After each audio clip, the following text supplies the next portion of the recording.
நம்ம உடம்பு நம்ம கிட்ட பேசுமா? என்னங்க சொல்றீங்க, உண்மையாவா அப்படின்னு கேட்டீங்கன்னா அது உண்மைதான். நாம எந்த நேரத்துல தண்ணீரை குடிக்கணும், எந்த நேரத்துல ஓய்வு எடுக்கணும், எப்ப சாப்பிடணும், என்ன சாப்பிடணும் முதற்கொண்டு நம்ம உடம்பு நம்ம கிட்ட பேசும். பல நேரங்கள் அதை கேட்டு நடந்தாலே நம்ம உடம்புல இருக்கிற பாதி பிரச்சனை வரவே வராது. அந்த மாதிரி நம்ம உடம்புல சில பிரச்சனைகள் இருந்தாலும் நம்ம உடம்பு அறிகுறிகள் மூலமா நம்ம கிட்ட பேசும். அப்படி நாம முக்கியமா பார்க்கக்கூடிய ஒண்ணுதான் சிறுநீரோட நிறம். நான் சொல்ல போறது ரொம்ப அடிப்படையான விஷயம். நீங்க ஒரு காலேஜ் படிக்கிற பையனா இருந்தாலும் சரி, இல்ல குழந்தைகளோட இருக்கிற குடும்ப தலைவர் தலைவியா இருந்தாலும் சரி, யாரா இருந்தாலும் இது தெரிஞ்சு வச்சுக்கிட்டீங்கன்னா உங்க உடம்புல வரக்கூடிய பிரச்சனைகள்ல இருந்து உங்களால தப்பிக்க முடியும். ஆரம்பிச்சிடலாங்களா? ஹலோ மக்களே, நான் உங்கள் நண்பன் Navis. Welcome to the channel talk series podcast.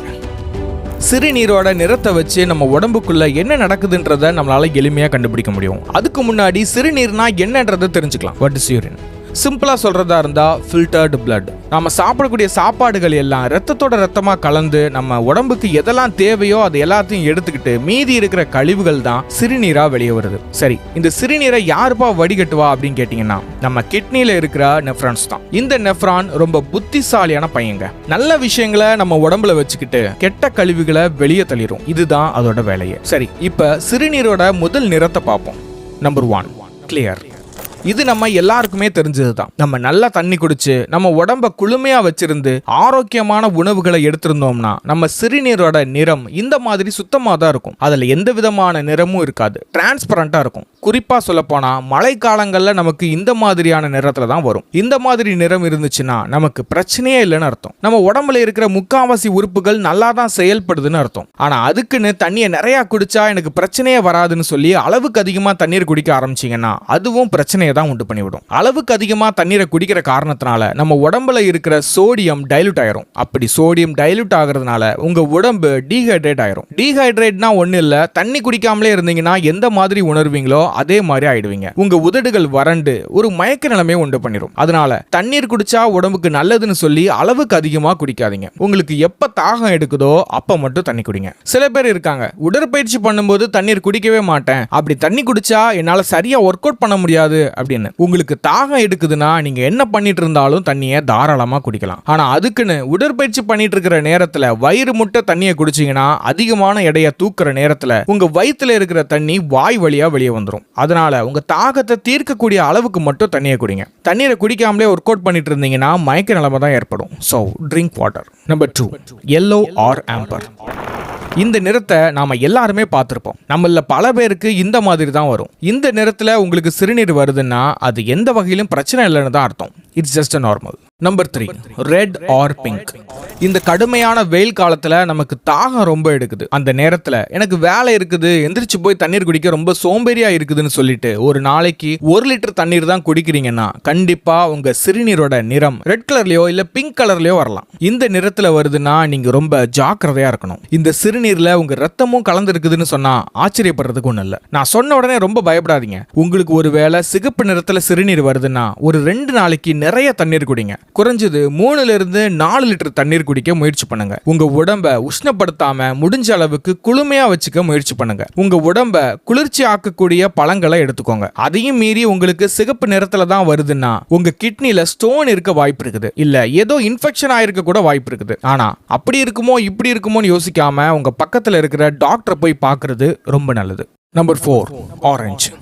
இந்த நிறத்துல உள்ள சிறுநீர் நம்மள பெரும்பாலும் யாருக்கும் வராது. நீங்க ஒருவேளை உடல்நலம் சரியில்லாம இருந்து ஏதோ ஒரு காரணத்துக்காக நிறைய மாத்திரைகளை எடுத்துட்டு இருந்தீங்கன்னா, அதுலயும் முக்கியமா பி விட்டமின் மாத்திரைகளை எடுத்துட்டு இருந்தீங்கன்னா கண்டிப்பா உங்க சிறுநீரோட நிறம் ஆரஞ்சு கலர்ல தான் போகும். பொதுவா பி விட்டமின் மாத்திரைகள்ல நிறத்துக்காக சில சாயங்களை சேர்ப்பாங்க. அதனோட விளைவாதான் நம்ம சிறுநீர்லயும் அதே மாதிரியான நிறங்கள் வருது. இதை நினைச்சு பயப்படுறதுக்கு ஒண்ணுமே இல்ல. ஒருவேளை எந்த விதமான மாத்திரைகளையும் எடுக்காம உங்களுடைய சிறுநீரோட நிறம் ஆரஞ்சு கலர்ல வருதுன்னா உங்க யூரினரி பிளாடர்ல ஏதாவது பிரச்சனை இருக்க வாய்ப்பு இருக்குது. சோ நீங்க டாக்டரை பார்க்கிறது ரொம்ப நல்லது.